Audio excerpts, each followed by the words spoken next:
Alors, donc on va commencer. Alors, notre ami Michel Roussan, qui a beaucoup travaillé, va. Donc, on en est au troisième ou quatrième session de l'atelier, toujours sur les 4 discours. Ouais. Et c'est vrai que il pourrait y en avoir 10 comme Oui. ça. Il y a des fois des séminaires sur une année entière sur les 4 discours. Oui. Bon. Donc on va essayer tu vas nous dire un peu ce à quoi tu as réfléchi, Oui. notamment Jean-Jacques a quelques questions assez précises à te poser. D'accord. Je vais te passer la parole maintenant. Et puis après, je parlerai peut-être un peu de choses qui me sont venues sur la notion particulière du semblant, qui Oui. se trouve présent évidemment dans les 4 discours et les conséquences que ça a. Ouais. Voilà. Bien, bonjour. Bonjour à tous, À toutes. Et c'est mon verre, non? c'est ton verre. Donc, ces 4 termes-là. Bon, d'abord, je pensais comme ça en arrivant que il faut savoir de quel discours on parle des 4 discours. De quel discours? Est-ce qu'on en parle sur la structure discours de l'analyste ou alors ou discours du maître? Enfin, bon, je ne sens pas trop de parler sur le versant du maître, mais souvent on peut, peut-être pour des raisons diverses, on peut avoir l'inélégance de se mettre dans une position universitaire, par exemple, c'est-à-dire d'essayer de mettre en avant du savoir, d'escamoter du manque à savoir, etc. Enfin, bon.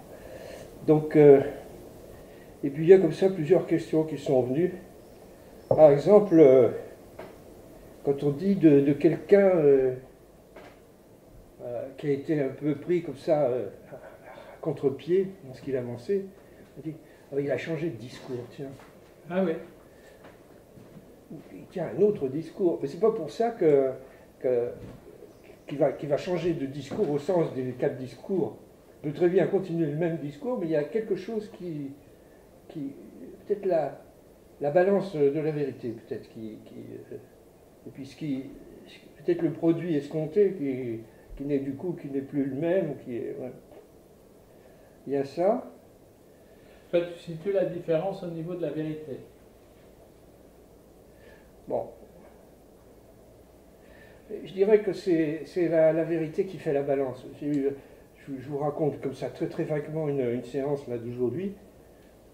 Un homme très très obsessionnel et très inféodé à sa mère, qui se fait bouffer complètement. Enfin, elle s'introduit dans leur couple, dans leur famille, auprès de la femme, donc de cet homme, des enfants. Elle contredit les avis médicaux sur un des enfants qui a une pathologie assez Je tiens quand même à préciser que ces entretiens sont publics. Hein.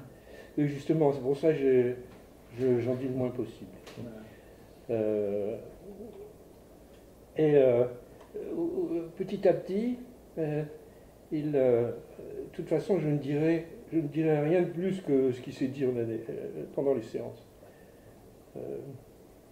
Je serais bien normal d'en dire plus d'ailleurs. Enfin, bon. Non, j'en dirai pas plus. Bon, en tout cas, voilà. Et petit à petit, comme ça, il se rend compte qu'il est terrorisé par sa mère, qu'il n'ose pas du tout l'affronter, enfin lui dire d'arrêter de s'immiscer dans sa famille, dans son couple. Et un beau jour,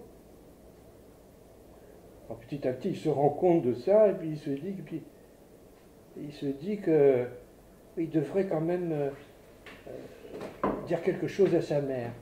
Mais alors dire quand quelque chose à sa mère? Parce qu'en fait, sur le moment, enfin, quand il constate quelque chose qui ne va pas, il est bloqué, il ne peut pas parler. Donc il pense à une explication plus tard. Et cette explication, évidemment, est tout aussi difficile à mettre en route. Et puis un jour, il a pu, comme ça, dans des conditions un peu particulières, affronter sa mère sur le registre de la vérité. Et la mère, bien évidemment, s'est défendue. Elle a dit mais non, pas du tout, enfin, c'est une impression que vous avez, je ne m'introduis pas du tout, on dirait que vous me reprochez exactement ce que j'ai l'impression d'entendre parler de ma mère. Enfin, elle a été en analyse, hein, cette mère. Et donc, j'ai travaillé cette question et tout. Vraiment, j'ai l'impression que vous me reprochez que vous parlez de ma mère, pas de moi. Et c'est ça, en fait, c'est pour ça que je raconte ça. C'est le statut de la vérité. C'est Schopenhauer, comme ça, qui a écrit un truc, Le principe de raison suffisante, où il montre qu'à partir de n'importe quel point d'un réseau d'arguments, tu peux arriver n'importe où. C'est-à-dire que la vérité peut toujours... Donc en fait, le statut de la vérité a ceci de spécial, enfin de vraiment particulier, c'est qu'elle ne sous-tend pas les explications. Elle est... Disons qu'elle est mise en scène par l'acte. C'est l'acte qui... Il peut y avoir des actes adhérents, des actes après réflexion. On peut se dire, non, c'était pas ça, il n'aurait pas fallu faire ça, etc. N'empêche, sur le moment de l'acte, c'est ça qui tranche et qui suspend la vérité de ce qui peut être énoncé. Donc en fait, il peut s'expliquer tant qu'il voudra, cet homme, avec sa mère. Sa mère trouvera toujours les meilleures raisons du monde pour lui dire que non. Et il finira par douter, et il finit par douter de lui. Ouais. Donc en fait, la vérité s'effrite. C'est-à-dire qu'il perd même lui-même les repères de... Par contre, si il prend sa mère sur le fait, par exemple, elle remet en question les avis des médecins sur le traitement de sa fille. Et sa fille s'en plaint. Elle dit, ça va pas, enfin, bon. Au lieu de prendre le téléphone et puis d'appeler sa mère, de lui dire, enfin, c'est quoi ces conneries, tu vas pas être mêlé de ça, enfin, t'es pas médecin, etc. De reprendre une place de père auprès de sa mère, enfin, de père de son enfant, de mari de sa femme, etc. Il reste l'enfant de sa mère. Donc voilà, ça c'était pour dire un petit truc sur cette chose bizarre qu'est la vérité. Parce qu'en fait, ces quatre termes, ils sont quand même loin d'être évidents. Parce que je dis des trucs, des banalités. Hein. Mais attends, quand tu parles des quatre termes, tu parles de cela, blanc, vérité. Oui. En fait, il y a 8 termes. Je n'ai peut-être pas bien compris, mais ce statut de la vérité, dans l'exemple que tu donnes, il est directement conditionné de là où elle serait énoncée. Je veux dire, c'est le sujet qui la reçoit en tant que vérité. Oui, mais tu vois, ce qui situe le sujet, c'est justement ce qui détermine, ou ce qui sous-tend la place d'où est énoncé quelque chose, c'est la place de l'acte. Et c'est bien ce qui caractérise l'obsessionnel, quoi. C'est que tu peux répéter sans cesse, avec le oui, le non, c'est ça, non, c'est peut-être pas ça, etc. Il n'y a pas d'acte, c'est pas tranché par l'acte. Voilà. Et ça met en jour quelque chose de l'absence de flèche entre le produit et la vérité. Là, je pense, par exemple, il y a d'autres raisons comme ça qui m'ont effleuré. Par exemple, pourquoi est-ce que les associations psychanalytiques ont une forte tendance à se dissocier, Ah oui.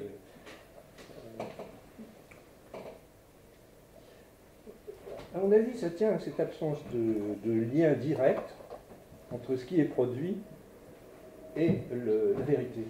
C'est-à-dire que la vérité sous-tend.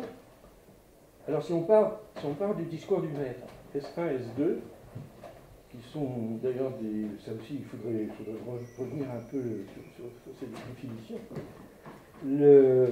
La vérité, elle les sous-tend, elle sous-tend ces deux termes, elle sous-tend le S1, elle sous-tend le S2,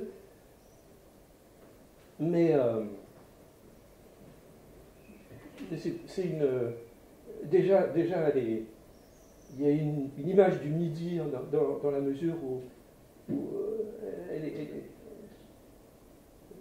partagée, mais en plus, cette vérité, elle a quelque chose d'intangible, c'est-à-dire qu'elle ne peut pas être transformée en du faux. La vérité, ça reste la vérité. Alors qu'insignifiant, ça peut être celui-ci, celui-là, c'est toujours insignifiant. De même pour l'objet de Tita. Donc ça aussi, c'est une particularité de la vérité. Je fais une remarque sur les flèches. Tiens. Désolé, mais C'est volontairement que tu as inversé les flèches qui viennent du produit. Ah oui, exact. quoi? Oui, il y a une inversion. Ah merde! Oh. Ah, quelle horreur! Ah oui. Merci. Merci, c'est tout à fait au contraire involontaire. On espère bien. À moins que tu veuilles nous préparer un autre discours. Non. Alors, ouais, barre celle-là. Oui, alors. mais j'ai vu Attends, du barrer, blanc. j'ai une gomme. J'ai une gomme. Super. Voilà. Bravo. Voilà, alors, il y a des flèches qui sont relativement évidentes. Voilà, la flèche en haut, horizontale en haut, qui va du semblant à l'autre, etc. Bon. Celle-là, on passe dessus comme, je sais pas, comme un camion sur une autoroute. Enfin, c'est le commandement, c'est l'injonction. Alors, bon. Il y a l'impossible et puis l'impuissance. Ouais. Parce qu'en fait, c'est pas une absence c'est pas une absence pure et simple de liaison entre le produit et la vérité. Alors, justement, il se trouve que On ne vous entend pas. il semblerait que ce soit, notamment, c'est ce qui apparaît dans le. Attends, je vais prendre le micro. Oui, vas-y, prends. C'est ce qui apparaît dans le discours du maître, c'est que dans cette position-là, on a finalement l'équivalent du fantasme. C'est-à-dire que ça pourrait justifier de mettre ici le losange du fantasme. Et si c'est un losange de fantasme, ça laisse entendre qu'il y a une pulsation. Que même si la flèche n'est pas continue comme dans les autres cas, eh bien, si c'est le même symbole que celui qui est utilisé dans le fantasme, eh bien, ça indique la dimension pulsatile. Hein, c'est-à-dire qu'il y a une possibilité que ça se ferme et que quelque chose passe, ou que ça reste ouvert et que ça fasse blocage. Parce que du produit à la vérité, enfin, d'après ce que j'ai vu, il y a la limite de la castration. Il y a quelque chose de la jouissance il y a un effet de la jouissance qui est intangible à la vérité. Mais moi, ce qui m'embête un peu, parce que dans ce que tu dis, c'est que, en fait, le fantasme, on le retrouve dans les quatre, mais à des positions différentes. Ah bon? Ben oui. Je veux dire, dans le discours de l'université, il est entre l'autre et le produit. Dans le discours de l'hystérie, qui est entre la vérité et l'agent. Et puis dans le discours de l'analyste, il est entre l'agent. Oui, alors, d'accord. Alors, effectivement, je suis d'accord avec toi, mais ce que j'essayais d'introduire, mais c'est vraiment sous toute réserve, bien sûr, c'est qu'effectivement, lorsqu'on voit sur le discours du maître, on voit apparaître le fantasme là au dénominateur, mais est-ce qu'on ne peut pas généraliser cette fonction du losange à autre chose que la fonction du fantasme, à savoir quelque chose qui serait simplement une dimension pulsative? Pourquoi pas? Je ne sais pas. Bon, quels en seraient? Bon, je ne sais pas si ça sert à quelque chose, hein, en fait. Hein. C'est peut-être déjà assez complexe sans ça, peut-être sans rajouter. Mais c'est complexe. Que justement, on retrouve en plus tout un tas disons, d'étapes et même de croquis, de schémas de Lacan qui peuvent se reporter. Par exemple, le quadrangle de la logique du fantasme peut très bien être mis aussi en balance avec ces quatre discours. Ou bien il y a eu, je ne sais plus dans quel séminaire, il y avait ce triangle savoir, sujet, sexe. Qui était sur une bande de Möbius avec une Entzweiung entre chacun des trois termes. Là aussi, entre le sujet et le sexe, par exemple, il y a la vérité qui est qui est située au niveau d'un retournement potentiel de la bande, enfin de la surface. Donc, il me semble que ces discours non seulement sont complexes, mais en plus, il faut les faire jouer il faut les les articuler avec tout un tas d'autres, avec plusieurs autres schémas de ce qu'a raconté Lacan. Donc il y a ce statut spécial de la vérité. Et alors il y a les flèches ou les flèches obliques, parce que là il faut m'aider parce que il y a donc tu vois, par exemple, le travail et la production sont des fonctions. Alors que autre jouissance, je ne sais pas, les produits sont pas des fonctions, sont des... L'autre, c'est insignifiant. Ouais, mais tu dis qu'il faut qu'on t'aide, mais c'est plutôt toi qui nous as aidés. Parce que, en fait, tu as mis au jour ce que j'avais jamais recherché, Oui. c'est qu'en fait, ces deux flèches, elles ne se croisent pas. Elles sont l'une au-dessus de l'autre. Quand tu l'appliques. Ah oui, oui. Quand tu l'appliques sur un. Oui, oui. Elles sont au même titre. Elles se traversent. Elles sont au même titre que chacune des autres. Si on les considère chacune comme des arêtes d'un tétraèdre auquel il manque une arête, on ne se pose plus la question de la prééminence de l'une ou de l'autre. Hein. Est-ce qu'il y a lieu... bon, tu as vu un petit peu ce qu'on avait dit la dernière fois. J'ai repris un petit peu ce que tu avais indiqué avec ces allumettes. Donc je l'ai repris sur un tétraèdre, hein, qui est celui-ci. Hein. Qui reprend ce que tu as décrit. Hein. Voilà. Est-ce qu'il y a des choses à ajouter sur l'ensemble des schémas que tu as fait, ou comment tu vois les choses? Il y a une question. Moi, je me demande, parce que bon, il y avait plusieurs façons de. Enfin, on peut enlever une arête, deux arêtes. Enfin, bah, pourquoi? Disons que d'après l'orientation qui est prise au départ, d'enlever la suppression de cette arête a pour effet que la répartition des orientations est équilibrée. Il n'y a pas... c'est-à-dire pour chaque point, c'est ou bien une arrivée Et deux départs ou bien Ouais. deux arrivées, un départ. Voilà, c'est équilibré dans ces deux sens. Oui, mais c'est Alors que surtout, si on mais il enlève semble que d'autres c'est- arrêts, oui, mais il c'est semble pas que du tout la même c'est surtout exactement compatible avec, avec ce que nous a amené Lacan, hein. C'est exactement, si on retrouve effectivement dans les séminaires exactement ces 1, 2, 3, ces cinq vecteurs, c'est exactement compatible avec, avec Oui, ça, tout à quoi. fait, oui. Donc, bon, on en retire une et on tire les conséquences du fait qu'on en retire une. À savoir notamment, il me semble que c'est toi qui le pointais, qu'effectivement un discours part de la vérité mais ne peut jamais y revenir. Dans le statut de ces flèches de la vérité aussi, je crois qu'il est bon de rappeler la table de vérité alors de l'implication.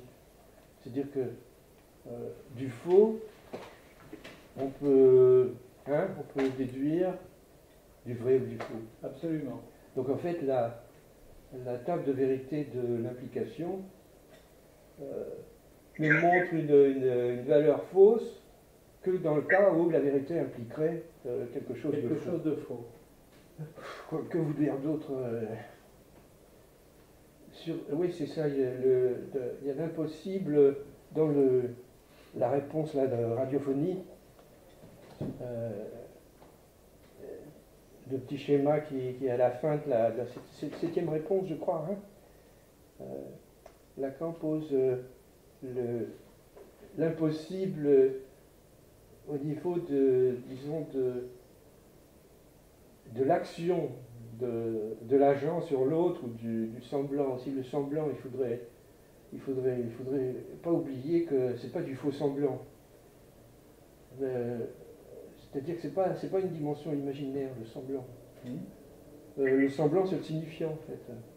En tant qu'il n'est pas la chose. Enfin, et ce qui n'empêche pas qu'il a des effets réels. Donc le semblant, c'est pas un faux semblant. Et je dirais que l'impuissance d'effet du produit sur la vérité est à mettre au regard de l'impossibilité de l'effet de l'agent sur l'autre. C'est-à-dire que bon, il y a ces trois impossibles au départ, hein, dont parle Freud. L'impossible d'éduquer, l'impossible de gouverner, l'impossible d'analyser. Lacan on ajoute un quatrième qui va avec le discours de l'hystérique, à savoir l'impossible de faire désirer.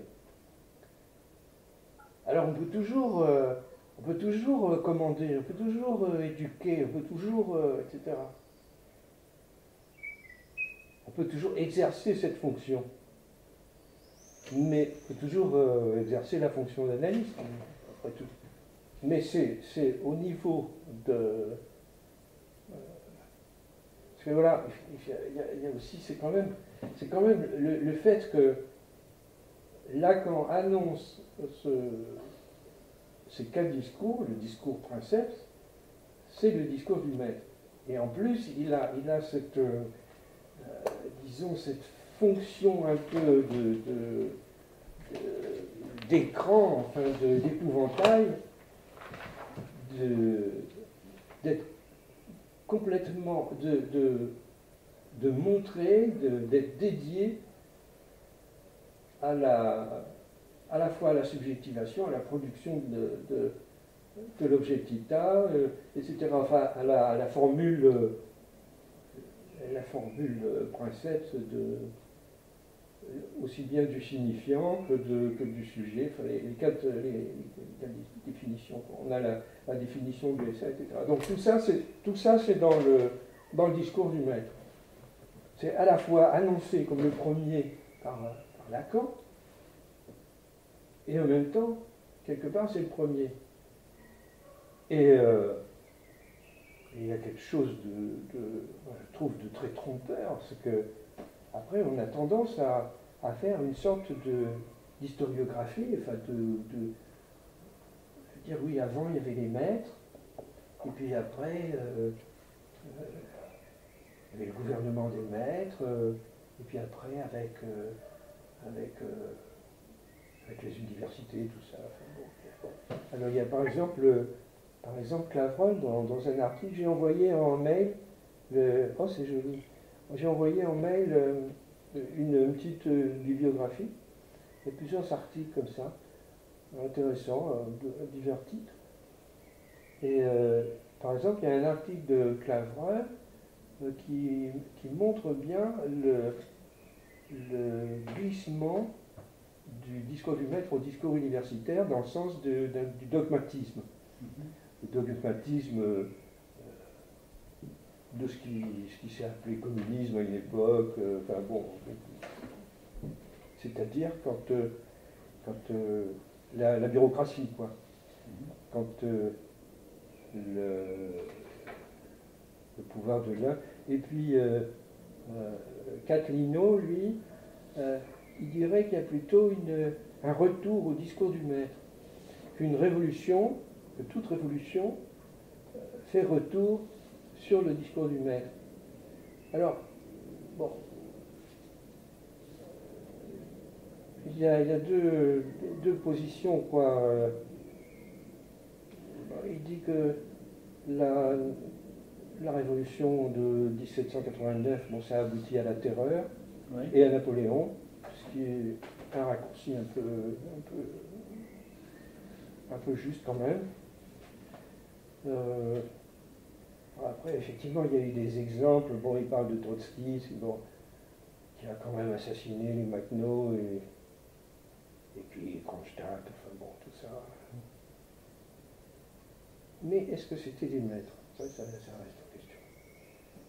L'élite était, je dirais, plus du côté du versant universitaire, enfin, avec un dogme à appliquer. Mais bon, enfin, tout ça, c'est en question. Mais il me semble que ça, d'essayer d'accrocher ces quatre discours, en tout cas d'une façon exclusive, d'essayer de les accrocher sur une sociologie ou sur une recherche historique, enfin, je sais pas. Je ne crois pas que ça mène bien loin.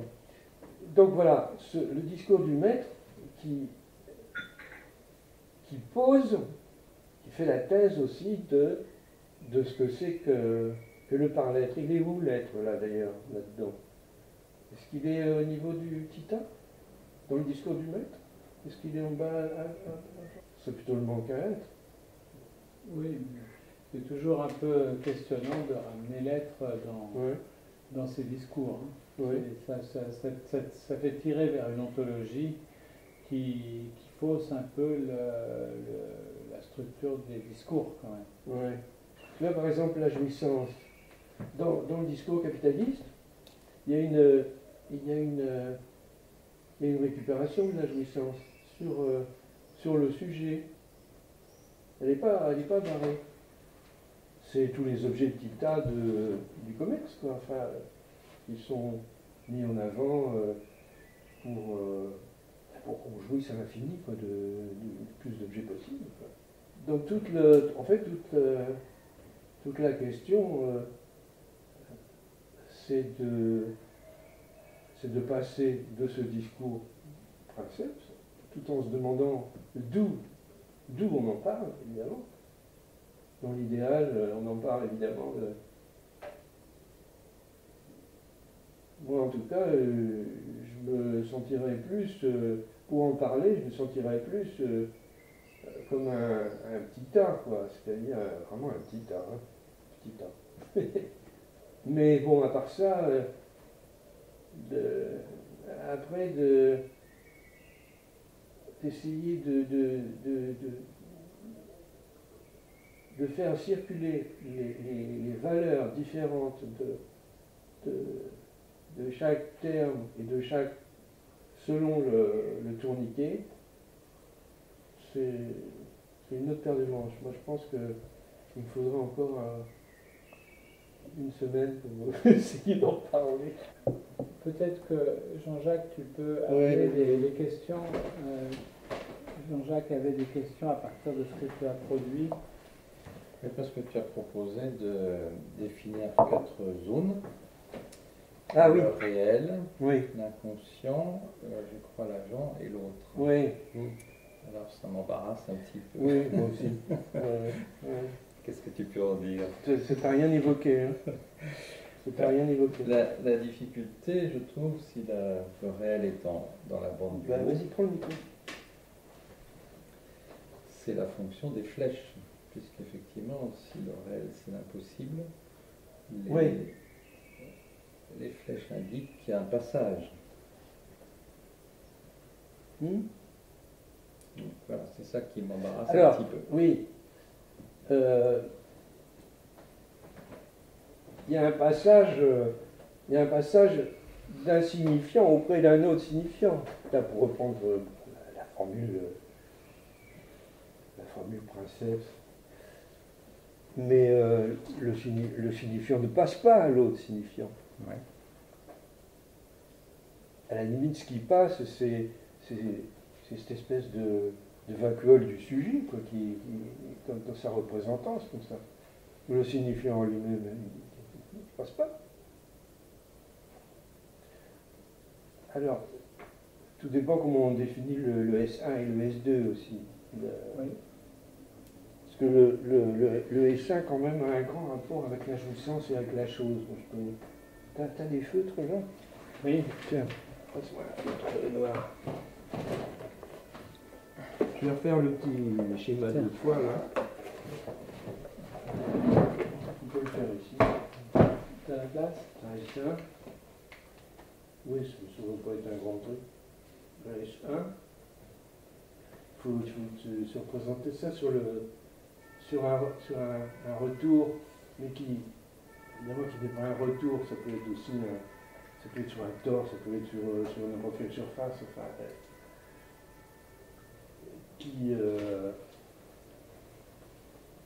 donc ça c'est le S1, le 1 S1, c'est un rapport avec la première jouissance, avec la chose, c'est-à-dire ce qui est cherché dans un retour qui n'est jamais retrouvé. Là, je ne sais plus comment on dit, appelle ça Freud dans l'esquisse. Enfin, c'est ce rapport-là qui se retourne, qui fait retour dans le réseau des signifiants, c'est-à-dire dans un deuxième signifiant.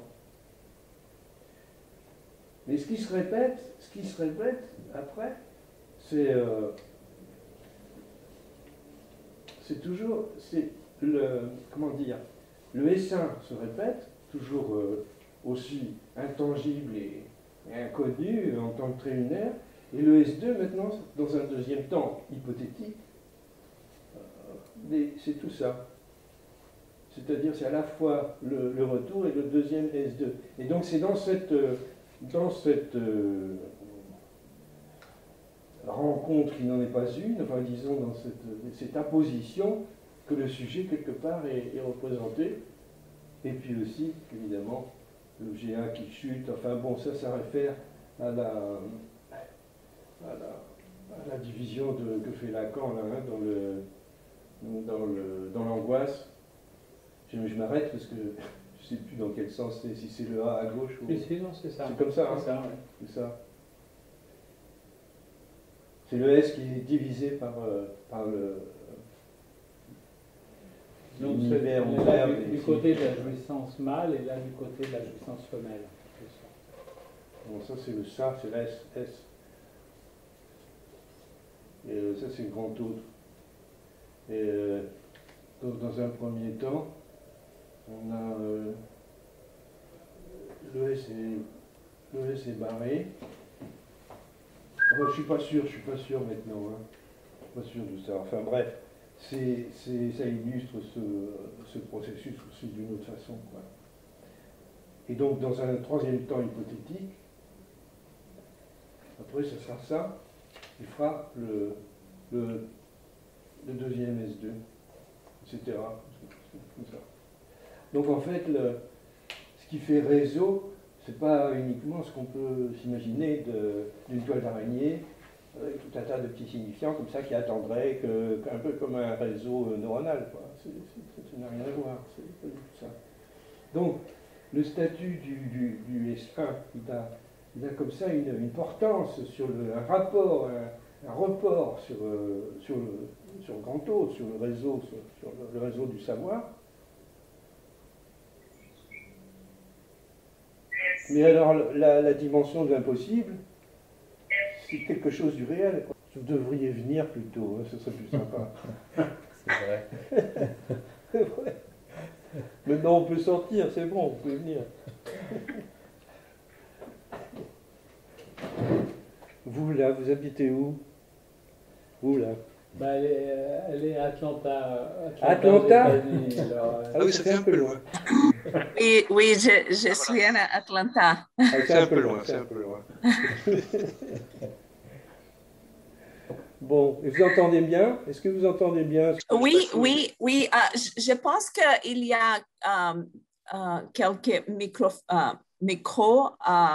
qui ne sont pas coupés et il y a une Ah oui, c'est ça. connexion. J'ai mon micro tout le temps coupé. Je ouvre seulement pour parler avec vous. Parler, oui. Je pense que c'est le mieux façon de tous les participants Oui, tout à fait. avoir les micros coupés parce qu'ils arrêtent Ah oui, les bruits ambiants. bruit. Oui, tout à fait. Comme ça fait plusieurs fois que quelqu'un essaye de parler, mais la liaison doit être très mauvaise. On n'entend pas. Non, oui. If la personne veut parler, c'est bien d'ouvrir le micro. Oui. Mais quand je vous écoute, le mieux, c'est de fermer, bien sûr. de fermer le micro. J'ai une question sur... j'ai levé ma main, mais je ne vais pas couper vos enseignements. Mais j'ai une question sur une chose que vous avez parlé. Vous avez dit de Freud. Freud a dit qu'il y a les trois choses que c'est impossible de gouverner, analyser, éduquer. Éduquer, oui. Et vous avez dit qu'il y a un quatrième que Lacan a dit, de l'hystérique, de l'impossibilité de faire désirer. Oui. Mais là, je voudrais, si vous pouvez expliquer un petit peu, parce que l'hystérique désire. L'hystérique veut désirer tout le temps. Ouais. Je n'ai pas compris. L'hystérique est le désir impossible. L'hystérique n'est pas satisfait. Insatisfait. Oui. Insatisfait, c'est ça. L'obsessionnel a le désir impossible, l'hystérique a le désir insatisfait. Oui, c'est ça. L'hystérique demandait de satisfaction, mais il est tous les jours insatisfait. C'est ça. Mais elle veut désirer tout le temps. Dans le clinique, on voit ça. Tout le temps, l'hystérique veut désirer. Mais vous avez dit que Lacan a dit que la quatrième impossibilité pour Lacan, c'est dans les discours d'hystérique de faire désirer. Est-ce que vous pouvez expliquer un petit peu? C'est ce qu'elle cherche. C'est ce qu'elle cherche. C'est pour ça qu'elle est toujours insatisfaite. Tu vois, mais elle désire. C'est maintenir un désir comme insatisfait. Oui. Tout le temps. Oui. C'est un petit peu... Il me semble que c'est un peu aussi ce qu'on trouve dans le discours de l'hystérique, ou sur l'hystérique, puisque en fait, qu'est-ce qui est en position d'agent, c'est-à-dire qu'est-ce qui agit en permanence, de cette position-là, c'est une position de semblant. Étant dans une position de semblant, ça conduit, c'est toujours dans l'insatisfaction. En ceci que, quel que soit, bon, alors là on parle de l'hystérique, mais on peut dire la même chose sur les autres discours. Ce qui est en position de semblant, et donc d'agent, eh bien, est nécessairement lié à l'insatisfaction. Si on prend même par exemple, c'est la même chose dans le discours de l'analyste, puisque c'est un objet. Ce qui agit, c'est l'objet. L'objet de fascination, je sais pas, voilà, je trouve que ce crayon est un objet de satisfaction pour moi. Eh bien, mais c'est bien évident que dès que je l'aurai reposé, il aura perdu sa capacité d'être un objet. Lorsque je découvre qu'il y a cet objet, eh bien, je vois qu'il va agir, il va être un révélateur d'une vérité, hein, qui est en S2. Et donc, là aussi, on est dans une structure de semblant. Et si on reprend pour ce qui est de l'hystérique, eh bien, c'est sa position de sujet effectivement, qui va être une position vaine. Pourquoi c'est une position vaine? Parce que ça révèle quoi? Ça révèle une vérité qui est en fait un objet, qui est l'objet petit a, qui est l'objet du désir qu'elle va éventuellement susciter. Mais il y a forcément une évanescence. De toute façon, quel que soit le discours, je dirais que tout ce qui est en position de semblant ou d'agent, le corrélat, c'est l'évanescence ou l'insatisfaction. Et bon, alors évidemment, on le constate, justement, la situation analytique, eh bien, c'est une situation qui est nécessairement hystérogène, hein, puisque je suis obligé de dire avec des mots mes affects. Et donc, apparaît à ce moment-là, chaque fois, aussi une dimension complètement évanescente. Oui, on doit hystériciser le patient pour passer sur l'analyse. Voilà. Donc, je comprends. Donc, l'impossibilité d'objecta de satisfaction, l'impossibilité de désirer, je ne sais pas si j'ai expliqué, mais l'impossibilité de satisfaction, parce que satisfaction, c'est impossible. Alors, peut-être, attends, je finis juste. Peut-être que le défaut aussi de l'hystérique, qui est peut-être le même défaut qu'on rencontre chez le toxicomane, c'est-à-dire de nier la dimension évanescente. Hein? C'est-à-dire que le toxicomane va essayer de poursuivre l'orgasme avec une injection d'héroïne, n'est-ce pas? Et la fin de l'analyse aussi, amenant sur le discours de l'analyste, actualise cette évanescence. Et pour l'hystérique, il y a aussi le refus de l'évanescence, mais de ne pas accepter qu'il y a un nouveau désir qui arrive et qu'il y a une insatisfaction, parce que c'est comme, j'ai envie de dire, c'est presque comme si elle gommait le moment bref de satisfaction, qui est non reconnu. Voilà. Voilà. Alors que dans le discours de l'analyste, eh bien, il y a un savoir de cette évanescence. Hein? C'est au cours d'une séance. Eh bien, j'ai eu l'impression au cours de cette séance d'avoir effectivement traversé le fantasme. Mais bon, mais une heure après, ça va être autre chose. C'est complètement illusoire de vouloir le pérenniser dans le temps. Et ça, c'est quelque chose que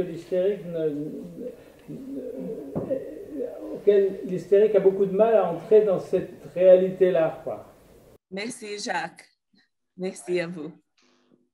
Par exemple, la position de l'analyste. position en tant que la position en tant que discours. Bon, je ne mets pas toutes les flèches, on les mettra après si on a besoin. Voilà.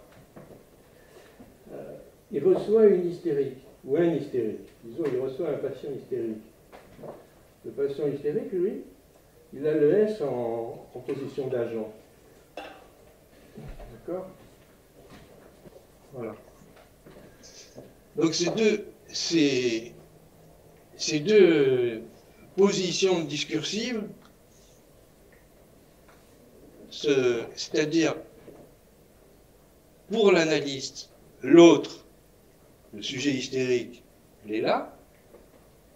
Pour le sujet hystérique en tant qu'il se met à parler, il est là, il est dans cette position d'agent. Et il y a quelque chose à articuler d'un discours à l'autre. Par exemple, l'analyste, sa position dit je suis à la position d'un objet petit a. Cet objet petit a, qui est l'agent pour l'analyste, est à une position de vérité pour le sujet hystérique. De même que pour l'analyste, le réseau de savoir, qui est supposé, hein, pour ce qui est de l'hystérique, ça concerne la production de ce qu'elle va faire. C'est-à-dire que donc il y a une balance comme ça dans le processus de l'analyse, il y a une balance d'une place à l'autre. À supposer évidemment que un analysant ne vienne pas dans une position de maîtrise, etc. Enfin, bon. Après, je suis toujours embêté disons de trop accrocher le discours de l'hystérique à un sujet hystérique. Oui, à ceci près que c'est la situation analytique qui hystérise, qui force le sujet à être dans cette position hystérique. Oui. Oui. Même si c'est un obsessionnel, hein, c'est pas. Ouais. Il y a quelque chose de structurel au dispositif analytique. Alors évidemment, quand c'est redoublé lorsque effectivement on a affaire à quelqu'un qui d'une façon générale fonctionne dans le discours, enfin à une structure hystérique bien marquée avec des symptômes. Évidemment, il y a un redoublement.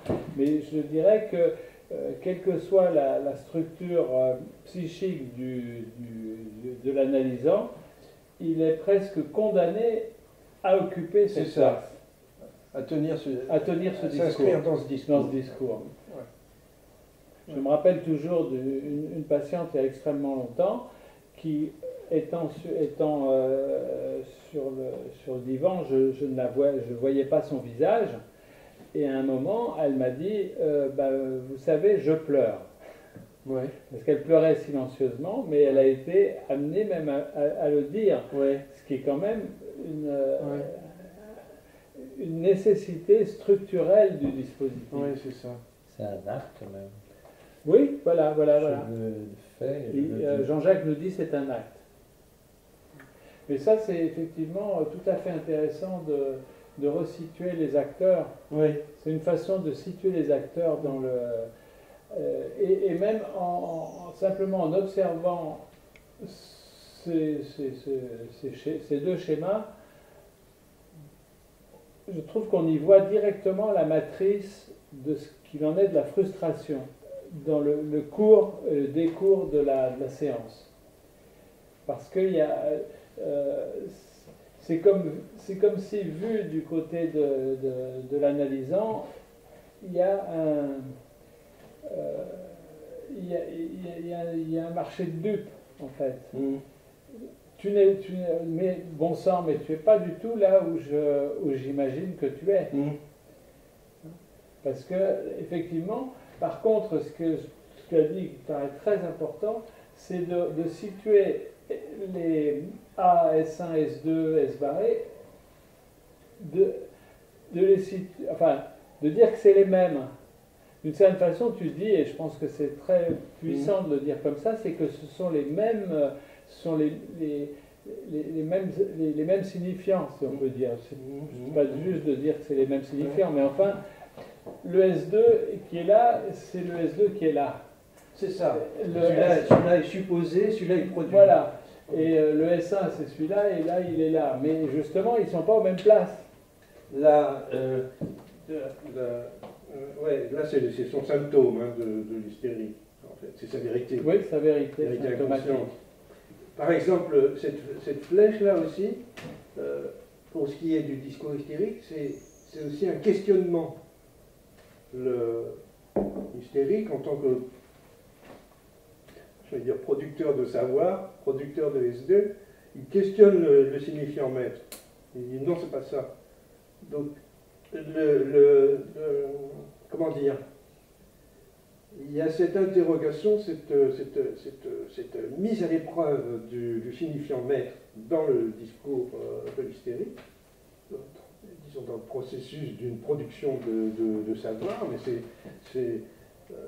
en fait c'est toujours sur le mode de l'interrogation. Là c'est la mise à la question, on peut dire, dans le sens de la mise au supplice. Et puis là par contre c'est une production sur le mode de l'interrogation, quoi. Et qui dans l'articulation avec le discours analytique devient quelque chose qui prend la place de vérité. C'est-à-dire ce que l'hystérique, le signifiant maître, que l'hystérique met à la question, dans son articulation avec la position, la structure du discours de l'analyste, cette mise à la question devient une production. Enfin bon, je ne sais pas, là c'est toujours pareil, on arrive à des impasses. C'est bizarre. Oui, peut-être des impasses, mais surtout, moi, ça me renvoie à ce qu'il en est de la direction de la cure. À savoir que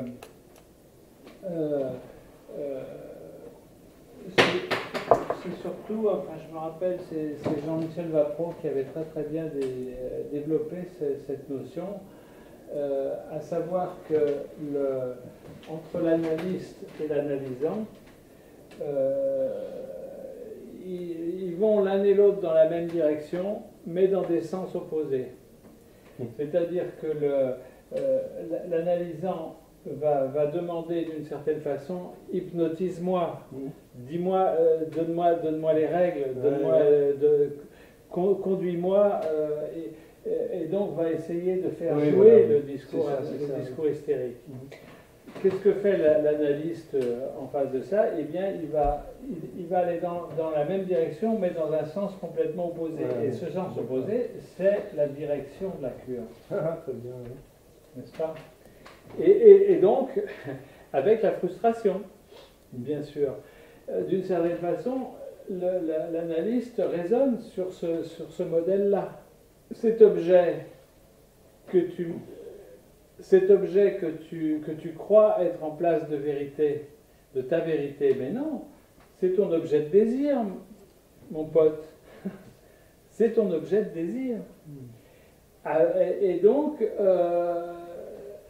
je vais le faire jouer en objet. D'ailleurs, du coup, c'est moi qui, en tant qu'analyste, qui vais incarner cet objet pour toi. Je vais l'incarner, cet objet, pour toi. Et au processus, au décours de l'analyse, cet objet a toutes les chances de devenir un déchet. N'est-ce pas? Alors, là, ici, évidemment, si là, il s'agit de la direction de la cure, ici, comment ça s'appelle? Eh bien, bien sûr, c'est le transfert. N'est-ce pas? Même direction, mais sans s'opposer. Ouais. Vous avez des choses à nous dire au loin? Mais, Attends. Oui, Liboire. on n'a pas répondu à cette double valeur là, impossible et, Ouais. Ah oui. et Parce impuissance. que, voilà. Ouais. Hein? T'as pas des idées? Non, non, mais je voulais juste, mais voilà, ça allait être ma question, parce que tu Ah bon. parles d'articuler les Des discours, questions, t'as là, pas de de- réponse? discours de l'analyste et discours de l'hystérique, mais est-ce qu'on pourrait en dire un peu plus du côté des discours où l'impossible est noté, c'est donc le discours du maître et le discours de l'analyste, de les articuler, et de la manière d'essayer d'articuler les deux discours où l'impuissance est notée.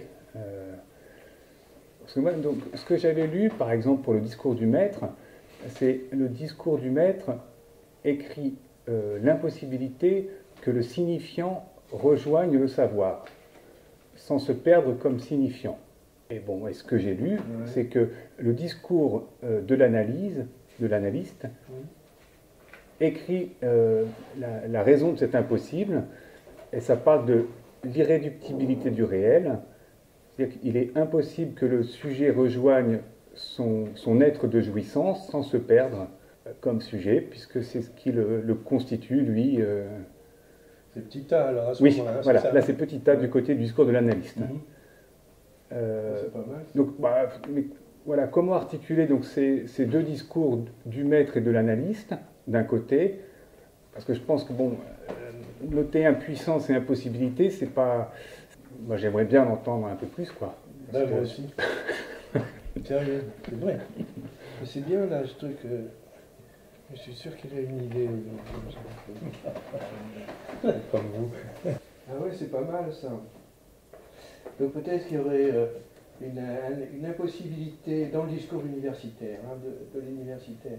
Il y aurait une impossibilité de l'astuder, comme disait Lacan, c'est-à-dire de l'étudiant au registre d'objet petit a, une impossibilité de rejoindre le corps du savoir sans perdre son être aussi. peut-être. Mais dans le discours universitaire, c'est l'impuissance qui est... Elle est en bas, l'impuissance. C'est entre S barré et S1. Oui, c'est ça. Oui. Oui, mais alors, justement, le fait que ce soit noté dans un cas et pas dans l'autre, ça veut dire quoi? Qu'est-ce que ça veut dire? Eh oui. Oui, il y a cette phrase... tu l'as là, non, Jacques? Attends, je vais peut-être noter. Cette phrase sur un discours qui s'éclaire de son progrès dans un autre. C'est clair par régression, Oui. c'est clair par progrès. Ouais.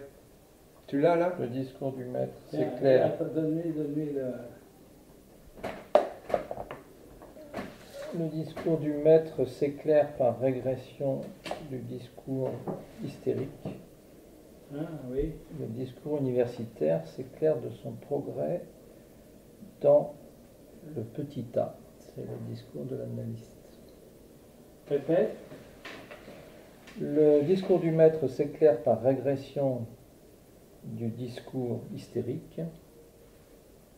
Et le discours universitaire s'éclaire de son progrès dans le discours de l'analyste. Je ne sais plus où c'est, ça, je suis d'accord, mais c'est une définition. C'est dans Radiophonie. C'est à la fin de Radiophonie. Il fait la réponse à une 7e question, je crois. Et donc, ça serait lui qui aurait, alors après, bon, ça serait lui qui aurait fait ces quatre, qui aurait croqué là, ces 4 discours, l'un au-dessus de l'autre, avec donc discours de... Quelqu'un a fait cette remarque dans un atelier précédent, que les 4 discours fonctionnent ensemble. Oui. C'est difficile d'en isoler un pour Oui. dire quelque chose. Ouais. Et je crois que Lacan dit quelque part, peut-être dans le séminaire Les Noms du Père, que ça n'a aucun sens. Les discours, c'est fait pour justement n'avoir aucun sens. Ça fait parler. Voilà, ça a une fonction, mais ça n'a pas de sens. Ce que ça m'avait évoqué, en tout cas, c'est la dimension du semblant. Parce que quand même, ce que je commençais tout à l'heure à dire, mais c'est la particularité, justement, c'est que les agents, c'est-à-dire le S1, le S2, le S barré ou le A, lorsqu'ils sont pris dans chacun des discours, ce sont des manifestations du semblant. Alors, si on prend par exemple, pour ce qui est du discours de l'hystérique, eh bien, elle feint d'être détenteur du semblant. Sa position de séduction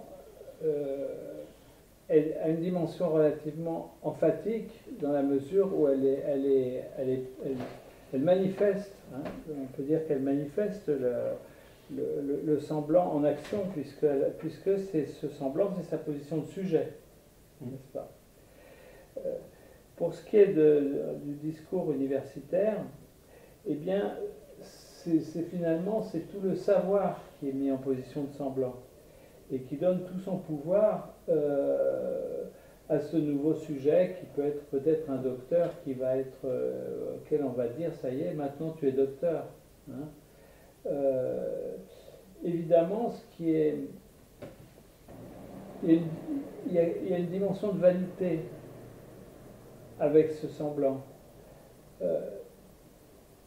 Je pense notamment à un analysant qui est docteur en sciences humaines, peu importe laquelle, mais il lui faut un long travail analytique pour réaliser que celui qu'il avait nommé docteur l'avait nommé depuis une place de semblant.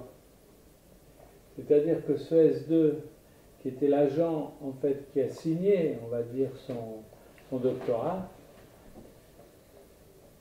était en place de semblant et non pas de vérité. Alors que, en même temps, théoriquement, il sait bien qu'un savoir scientifique, il est nécessairement temporaire. Pour ce qui est du maître, c'est un peu c'est même tout à fait certain également, à savoir que ce S1 qui est là en semblant peut avoir des conséquences gravissimes sur les sujets, hein, puisque c'est aussi la position de l'esclave. Ça me renvoie à cette petite phrase de Mao qui disait en parlant des États-Unis, les États-Unis sont bien sûr, c'est un tigre, mais c'est un tigre en papier. C'est aussi une façon peut-être d'hystériser. Alors voilà, de la même façon que là, tu présentes deux types de discours, est-ce qu'on ne pourrait pas, à partir de cette petite phrase de Freud, de Mao, de mettre d'un côté le discours du maître et de l'autre côté le discours hystérique. C'est-à-dire que la structure imposée est celle du discours du maître, hein, avec un semblant extrêmement puissant, avec les armes extrêmement létales dont disposent les États-Unis. Et qu'est-ce que dit Mao en face? Il se met tout à fait du côté de l'hystérique en disant mais c'est un tigre, mais c'est un tigre en papier. Ça peut être intéressant effectivement de prendre chacun des discours, de les présenter d'une façon solitaire, de les présenter deux par deux. Hein, ce que tu as fait ici. Oui, mais même 4 par 4 parce que ça c'est une articulation, mais regarde, par exemple, le discours du maître, c'est vraiment le paradigme aussi bien de la production du dictat, de la représentation, la définition du signifiant comme représentant un sujet, etc. Sujet. Donc on ne peut pas faire, non plus quand on parle de ces discours, on ne peut pas faire abstraction de celui-là en tant qu'il n'est pas uniquement le discours d'un maître, c'est le discours maître, enfin c'est le discours kilomètre même, enfin tu vois, dans le sens d'une métrique, enfin et puis Bah, le discours de l'universitaire aussi, puisque à la fois le savoir, enfin le réseau de savoir, dans la mesure où il est investi, où il est sollicité, bon, il vient aussi en position de semblant. Enfin, moi, je suis d'accord que ces 4 discours, il faut vraiment les tenir ensemble.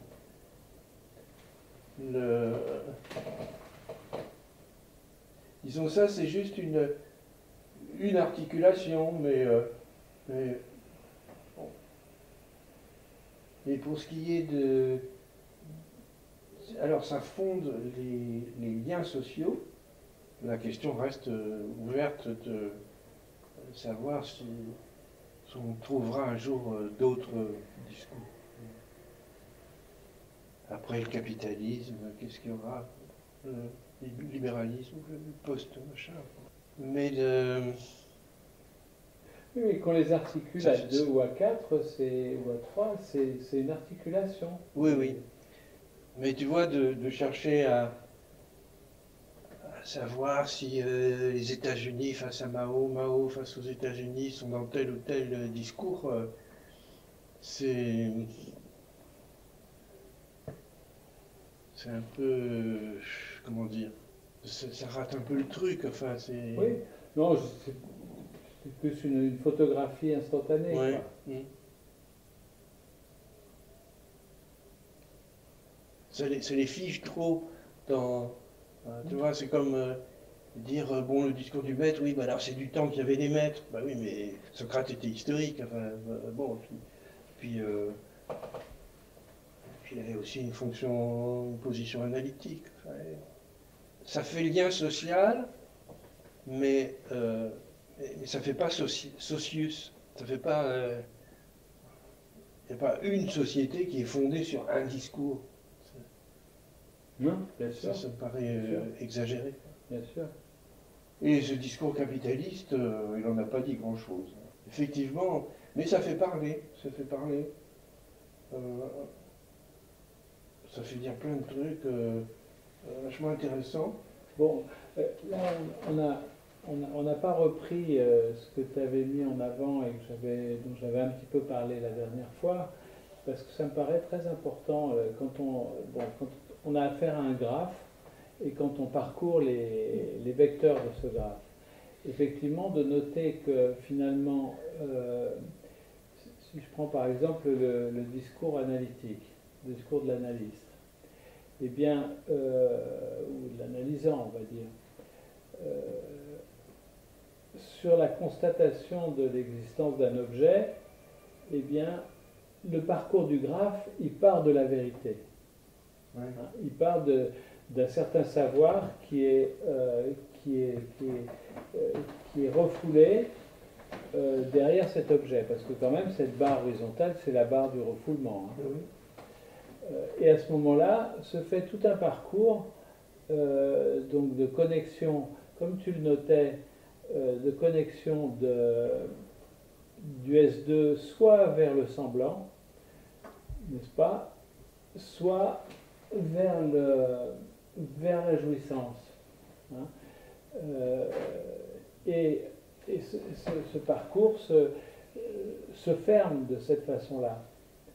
Et met à jour un nouveau signifiant maître, le S1, qui est finalement le produit hein, de cette mise à jour de cet objet. Mais vraiment, j'ai trouvé très intéressant d'avoir supprimé le dernier vecteur, fait qu'on ne peut pas retourner sur la vérité. Oui. Et donc, ne pourra apparaître qu'une nouvelle vérité. Oui. Ça force à une dialectique, ça force à une structure temporelle. C'est le parcours complet du graphe, il est initié par la mise à jour d'un objet de désir, et qui dénote une certaine vérité, qui est donc un savoir inconscient, et qui permet de parcourir le graphe. Et ça, on le trouve dans tous les discours. Mais bon, c'est sûr que où c'est le plus riche, on va dire, c'est dans le discours analytique. Puisque ça permet de mettre à jour comme produit un nouveau signifiant maître. Regarde, si on regarde, toujours en regardant le côté paradigmatique de la structure M, le sujet comme ce qui est représenté d'un signifiant à l'autre, Oui. et le procès des signifiants dans le grand autre, dans le réseau du grand autre, fait que ça barre le sujet et ça produit un reste de petit a. Bon, ça c'est la formule paradigmatique. Tu reportes cette formule dans le discours universitaire. Est-ce que le sujet est toujours représenté de S1 à S2? Est-ce que petit a est produit par le retour de S1 à S2? Tu vois, cette formule paradigmatique change complètement de gueule. C'est-à-dire le petit a n'est plus un produit. En tout cas, il les met toujours dans le même ordre. Hein. Oui. Ce quart de tour. Oui, oui. Mais toujours dans le même ordre. Oui. Les quatre. Toujours dans le même ordre, mais pas à la même place. Pas à la même place et pas dans la même orientation. Parce que, regarde, par exemple, dans ce discours-là, tu n'as aucun lien entre S2 et A. C'est-à-dire, il n'est plus du tout question que le petit a soit un reste du report de S1 sur S2, des oppositions de vérité. Bon. Donc ça aussi, je trouve que c'est intéressant, enfin, comme d'essayer de décalquer. Tu vois, c'est comme cette formule du fantasme qui se balade dans le... Là, par exemple, elle est dans un registre d'impuissance, enfin, de maître avec sa jouissance. Dans le discours universitaire, le fantasme serait de l'ordre d'une production. Dans le discours de l'analyste, là aussi, il y a une mise à l'épreuve du fantasme, enfin une interrogation. Et puis dans le discours hystérique, il y a cette loi du retour du refoulé. Enfin, quatre statuts différents du fantasme. Et alors, il n'y a quasiment que dans le discours capitaliste que c'est... Alors là, c'est une liaison directe, quoi. C'est-à-dire, c'est quasiment la réalisation du fantasme, enfin, fantasmatique. C'est-à-dire, le sujet rejoint l'objet de son désir. Je pense qu'il y a quelque chose qui me vient auquel je n'avais jamais pensé. J'étais toujours assez fasciné par la position que les surréalistes comment les surréalistes ont investi la femme. Si on prend l'exemple de Nadia de Breton ou Camille Claudel, ces artistes mettent la femme dans une position de vérité. Et du coup la rendent totalement inaccessible, au point que Breton, qui néanmoins avait fait des études de médecine, eh bien, a laissé Nadia croupir dans l'hôpital psychiatrique. Camille Claudel a été envoyée en hôpital psychiatrique où elle est morte et où elle a fini dans une fosse commune. Quand même. Et alors c'est marrant parce que je n'avais jamais connecté ça avec la structure du discours hystérique. La question que je me pose, c'est comment se fait-il que Breton ou d'autres comme ça mettent la femme dans cette position et la rendent totalement inaccessible. Eh bien finalement, on le voit apparaître dans le discours hystérique, à savoir que la production, eh bien, elle produit du savoir. Ce sujet semblant agent qui est cette femme hystérique, eh bien, révèle une vérité d'un objet et eh bien, qu'est-ce qu'elle produit? Elle produit du savoir. C'est-à-dire qu'il y a tout pour fasciner le breton, par exemple. Hein? Il ne peut que la regarder comme un objet de savoir et non pas comme une femme avec ses failles et ses difficultés auxquelles il aurait peut-être pu donner un coup de main, on va dire, plutôt que de la laisser mourir à Pérez-Vaucluse. Hein. Et je ne l'avais jamais vu inscrit comme ça sur la structure du discours. Et bon, c'est des choses même qui... Bon, ça prend pas nécessairement ça n'a pas nécessairement les conséquences gravissimes que ça a pu avoir pour elle, mais c'est vrai que c'est pas nouveau que beaucoup d'obsessionnels mettent la femme en position de vérité et ne peuvent que la regarder de l'extérieur, finalement. Une petite histoire par rapport à peut-être ce que tu disais au tout début. C'est une fille qui est très très encombrée par le discours de sa mère, qui est un discours très intrusif, et qui lui assène comme ça à la mère, lui assène des vérités sur sa vie, donc sur la vie de sa fille, et elle ne sait pas comment s'en dépêtrer. Bon, elle ne sait plus comment s'y retrouver par rapport à tout ce que lui dit sa mère. Oui. Et l'analyste qui a reçu cette jeune femme, lui fait une réponse que je trouve assez géniale. Donc la fille, ne sachant pas qu'est-ce qui est du domaine de la vérité ou pas, elle est totalement encombrée par ce discours-là de sa mère. Et l'analyste lui dit, mais même une pendule arrêtée donne l'heure juste 2 fois par jour. Et alors, qu'est-ce que tu as compris là-dedans? C'était pour revenir à ce que tu indiquais au tout début, enfin, en tout cas de comment ça m'avait parlé. Oui. Et dans cette histoire-là, ce qui a permis de couper un petit peu dans le discours qu'elle recevait de sa mère, ça a été cette parole de l'analyste qui lui a dit, ben oui, bien sûr, mais des fois elle ne dit pas que des conneries. Mais même une pendule arrêtée donne l'heure juste 2 fois par jour. D'accord. C'est-à-dire que ça a permis, il me semble, de faire un peu de la coupure de ce qu'elle recevait du discours de sa mère sans pouvoir s'en dépatouiller. Elle dit pas des conneries, la fille ou la mère? Dans ce que j'ai compris, c'est plutôt la mère. Hein. La mère, même si elle lui balance 10 000 trucs, des horreurs toute la journée, bah oui, de temps en temps, elle tombe juste.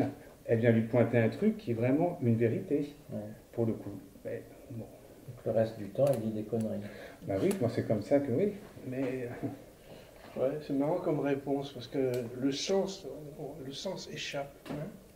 Oui, mais justement, la question, en prolongement de ce que je disais avant, c'est comment, dans quelle position est mise cette personne, quoi.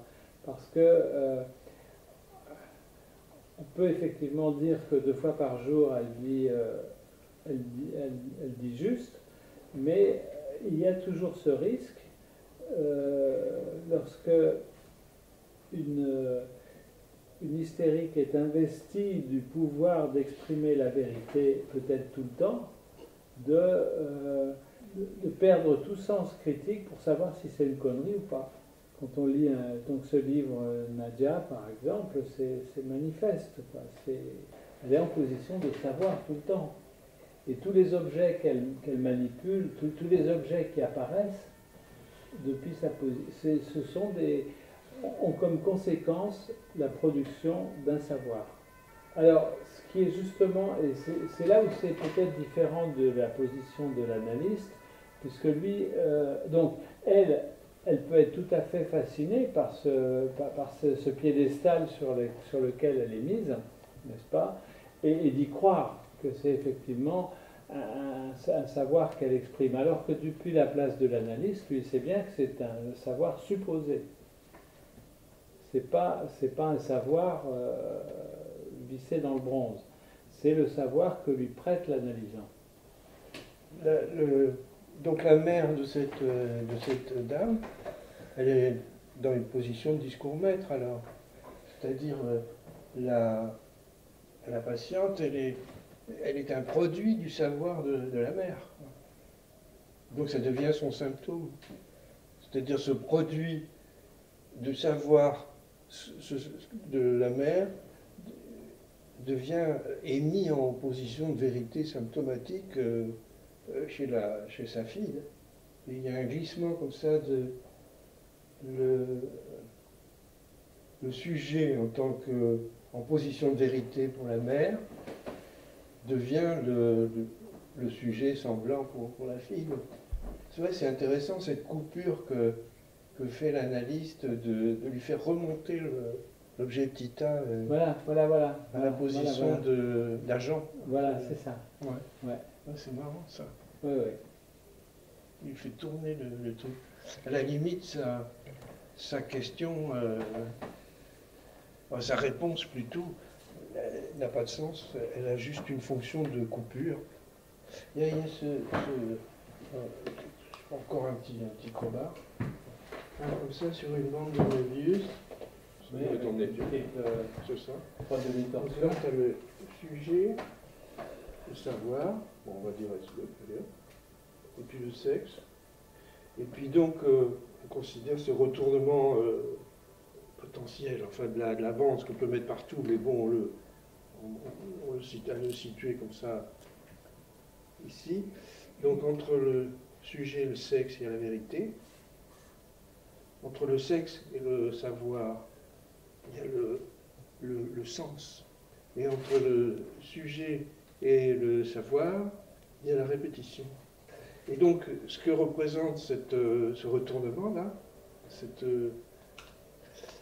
donc là, c'est l'insensé, le non-sens. Là, c'est le non-sens. La répétition, donc là, c'est le symptôme, bien sûr.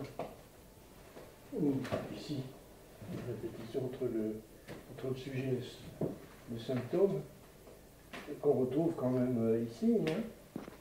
C'est-à-dire le theta, par exemple, hystérique en position de symptôme, le retour du refoulé, tout ça. Et puis entre ah oui, la castration. Ouais. Étonnez-vous, il oublie celui-là. Donc là, voilà. Entre le sujet et le sexe. C'est où il est ça doit être dans les points cruciaux, je sais pas. Ah ouais. Donc c'est intéressant aussi tu vois, de faire de penser à celui-là en même temps, quoi. Enfin, parce qu'on retrouve des éléments. Alors là, bon, c'est 3, il y a 3, ça marche par 3. Mais et puis bon, avec cette histoire de flèche, enfin, c'est pas vraiment c'est pas une structure möbienne. C'est pas un plan projectif non plus. Où ça? Tu sais, si tu orientes la surface, c'est une bande de Möbius, c'est je sais pas comment ça s'appelle quand on oriente comme ça sous forme de. Donc la bande de Möbius, c'est ça. Hein. Oui. Voilà. Après le plan projectif, je crois que elles vont toutes dans le même sens. C'est-à-dire un double retournement, etc. La bouteille de Klein aussi, il y a un autre. Oui, mais enfin là, c'est peut-être un petit peu tiré par les cheveux. Bah oui, parce que encore une fois, il me semble que l'anneau de Möbius, il est beaucoup plus structurel dans les barres de fraction, quoi. Il est tout le temps. Bon. Bon, bah, les amis, on va peut-être en rester là.